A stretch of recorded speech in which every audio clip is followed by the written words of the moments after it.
Olá, sou Márcia Maranhão e mais uma vez no meu canal de educação.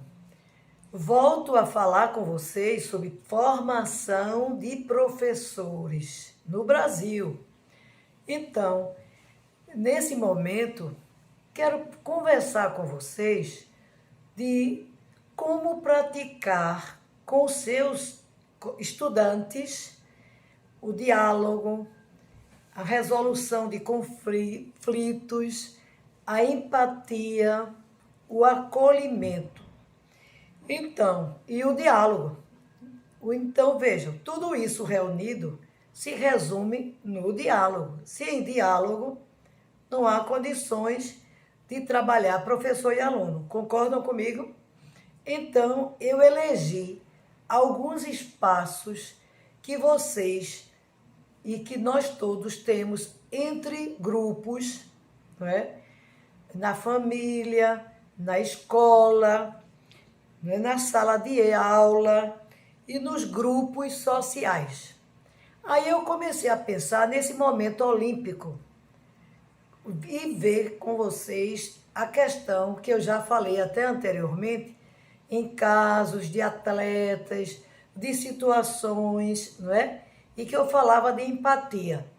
E empatia está novamente, e tudo isso que eu acabei de falar, a cooperação, a empatia, o diálogo, o acolhimento, o respeito, está na 9ª competência da Base Nacional Comum Curricular. Então, vamos ver primeiro alguns aspectos, não é, com os atletas. Nós vimos que, o que será a empatia? Eu fiz uma chamada no Instagram perguntando o que você acha que é empatia? Então, os autores, né, tudo que se fala de empatia é se colocar no lugar do outro. Então, como é que o pai se coloca no lugar do filho? Como é que a educação infantil, as professoras ou os professores falam ou agem na sala de aula se colocando no lugar daquela criança, não é? Então, vamos começar primeiro com a educação infantil. Aí as crianças fazem alguma trela. Eu vejo, por exemplo, no supermercado, em crianças da idade de educação infantil, onde o pai ou a mãe bate na mãozinha ou bate na boca da criança, não é? Então, ele ou ela não está se colocando no lugar do seu filho ou da sua filha.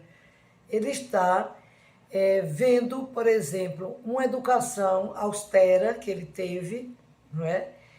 E que ele está reproduzindo, ele ou ela, reproduzindo aquilo ali. Então, o que é que a gente aprende na educação infantil? Que eles estão na fase de exploração.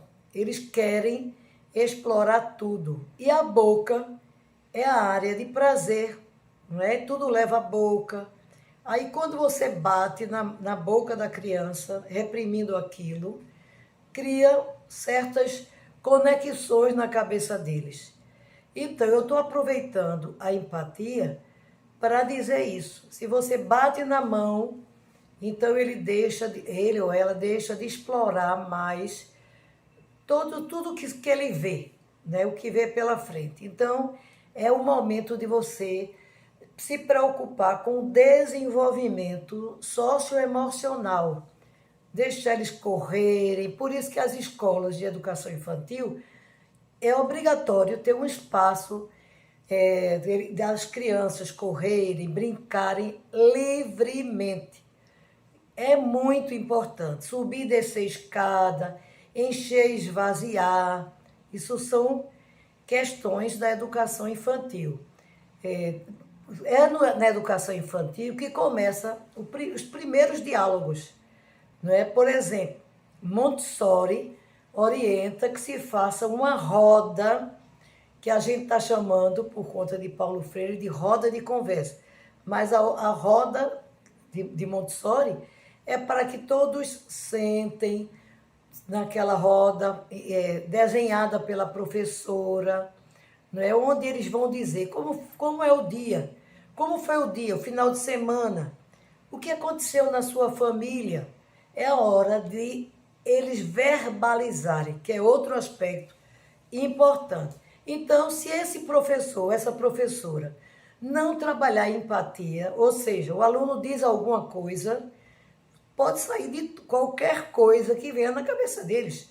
Às vezes um problema familiar, às vezes até um problema sexual que eles viram e assistiram, sai tudo.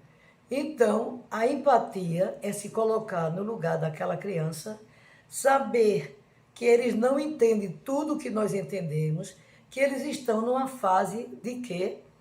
Numa fase exploratória, de desenvolvimento dos seus aspectos físico, emocional, social, afetivo, não é?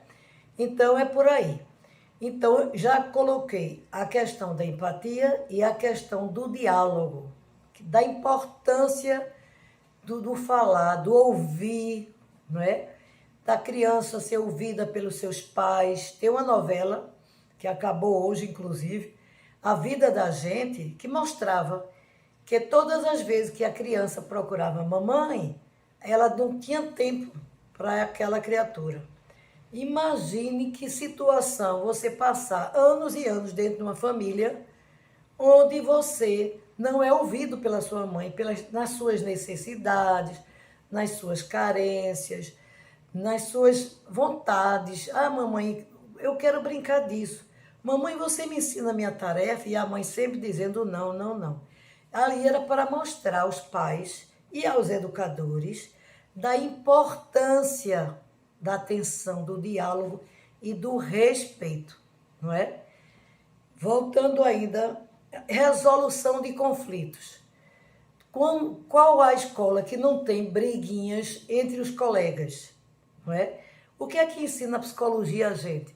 Que a gente não deve ficar do lado de um em detrimento do outro. A gente tem que ouvir as partes, a gente tem que tentar fazer a amizade entre eles, um pedir desculpa ao outro, não é? Então, isso é de uma importância, e entre outras coisas, de importância fundamental. E a cooperação, no momento que você se dirigiu a essas crianças e ajudou em alguma coisa, ouvindo, orientando, explicando, olhando nos olhos deles, que isso é fundamental. Então, você também está trabalhando a cooperação. Então, nós trabalhamos nessa nona competência, não é saber o que é uma coisa ou outra, é como praticar com os estudantes tudo isso que eu falei. A empatia, o diálogo, a cooperação e o acolhimento. Então, o acolhimento, será que é só para a educação infantil? Não. E o autocuidado, né? São para todas as pessoas. Será que o idoso gosta de ser acolhido? Será que a gente gosta de entrar numa loja e ser bem atendido? Isso é acolhimento. É uma palavra, é uma troca de ideias, é uma sugestão, é um sorriso. Acolhimento é bom para todas as idades. Não é verdade, gente? Então, eu dei uma palavra sobre a sala de aula e também dei algumas entradas sobre a família e o respeito e a questão de grupos na diversidade, essa diversidade humana, não é? O negro, o índio, o tipo de cabelo, a forma.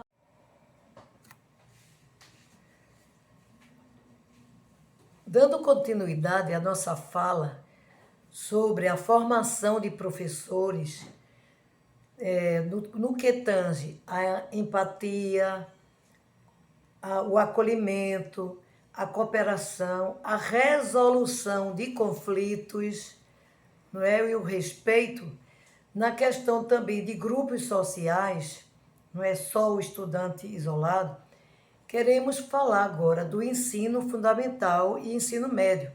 Como o professor vai lidar com essas questões, não é, com esse estudante que se sente mais fortes quando estão juntos, quando se forma um grupo. A psicologia explica que eles se sentem chamados grupos de iguais, eles se acham iguais. Por isso que eles se vestem de formas iguais, gostam da mesma música, não é? Dos mesmos lazeres, das brincadeiras, porque cada um troca com o outro o que sabe. E aí, como é que o professor, na sala de aula, que a gente sabe muito bem como é que se dá essa relação interpessoal entre professor e aluno-professor, o que acontece? Como eu estava falando, não é que a empatia, o acolhimento, a resolução de conflitos, eu falei de tudo isso. Mas eu quero chamar a atenção para o ensino fundamental e ensino médio. Como resolver essas questões. Então, eu estou querendo mostrar que o ensino fundamental e o ensino médio, com a Base Nacional Comum Curricular, tomam uma nova roupagem. Qual é essa? Que o aluno tem o direito de escolher disciplinas que aprofundem conhecimentos do seu interesse, não é? Então, eu disse a vocês antes que tem muitos estudantes que não se interessam por determinadas disciplinas e se interessam por outra. Então, tem que a escola e os professores estarem atentos. Por isso que essa minha fala é formação de professores. Esse aprofundamento de estudos que pode começar no ensino fundamental, no 8º e 9º ano, e que vai até o ensino médio. Então, do ensino fundamental é a qualificação profissional, que pode ser dada, ser começada, mas também o aluno tem direito a não fazer essa formação e aprofundar conhecimentos. Já no ensino médio, ele vai ser respeitado naquelas disciplinas que ele quer aprofundar, ao tempo que ele pode fazer cursos profissionalizantes ou cursos técnicos. Aí, voltando para a questão que eu vinha começando, falando da nona competência, que é sobre a empatia, o respeito, a resolução de conflitos, e colocar-se no lugar desse estudante é fundamental, porque as relações interpessoais entre professores e alunos e professores, muitas vezes deixam a desejar. Então, nessa formação de professores, eu estou querendo realçar da importância do professor se colocar no lugar do estudante, porque eu disse anteriormente que eles não só valorizam os seus colegas, que são chamados grupo de iguais pela psicologia, como também o professor para eles é tudo. Até se a mãe e o pai disser alguma coisa, eles vão dizer, não é isso que meu professor disse. Imagine a importância que vocês têm na vida desses estudantes. Então, no ensino médio, temos também os itinerários formativos. E esses itinerários terão que contemplar o que o aluno quer, o que a escola